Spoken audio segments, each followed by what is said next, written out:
ఏపీలో జరుగుతున్న రేషన్ బియ్యం అక్రమ రవాణా కేసులో కీలక పరిణామం చోటు చేసుకుంది.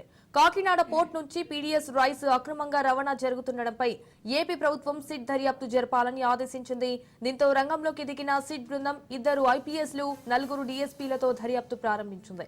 ప్రతి 15 రోజులకు ఒకసారి కేసు పురోగతిపై ప్రభుత్వానికి నివేదిక ఇవ్వనుంది. అయితే ఇక సిట్ చీఫ్ గా వినీత్ బ్రిజ్లాల్ వ్యవహరించనున్నారు.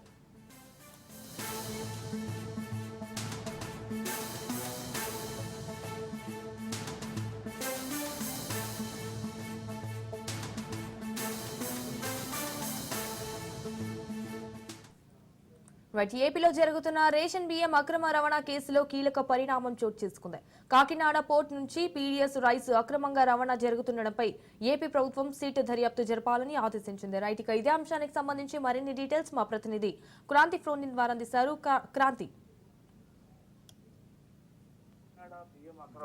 రవాణా వ్యవహారంలో ప్రభుత్వం ఇంకొక ముందడుగు ఇస్తుందని చెప్పుకోవచ్చు. ఒక 5గురు బృందంతో సిట్ ఏర్పాటు చేయడం జరిగింది. సిఐడి ఐజీ వినీత్ బ్రిజాల్ సారథ్యంలో 6గురితో కూడిన సిట్ బృందం అయితే ఏర్పాటైంది. అయితే కాకినాడ పోర్ట్ లో రేషన్ అక్రమంగా తరలిస్తున్నారన్న దానికి సంబంధించి ఇప్పటికే రాష్ట్ర వ్యాప్తంగా 13 కేసులు నమోదయ్యాయి. నూతన దర్యాప్తుకు సంబంధించి ఈ దర్యాప్తులన్నింటినీ కూడా సిట్కి ఇవ్వడం జరిగింది.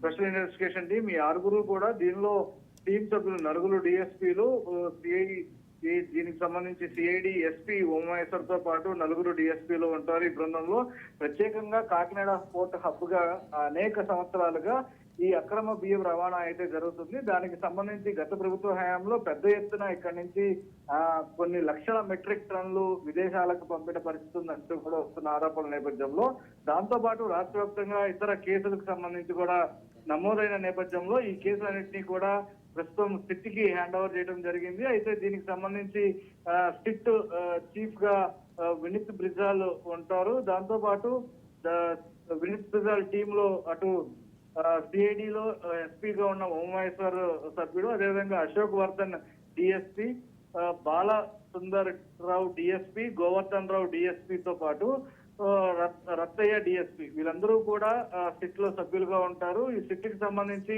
6గురు సభ్యులు గతంలో జరిగిన అక్రమాలు ఏ రకంగా ఈ కేసులకు సంబంధించి నమోదైన కేసుల స్టేటస్ తో పాటు ప్రస్తుతం దర్యాప్తు అంశానికి సంబంధించి పోలీసుల ఇప్పటి వరకు చేసిన దర్యాప్తు, తర్వాత ఈ కేసుల్లో ఏ రకంగా ముందుకెళ్లాలి, అదేవిధంగా ఇప్పటికే అనేకమైన ఆరోపణలు ఉన్నాయి.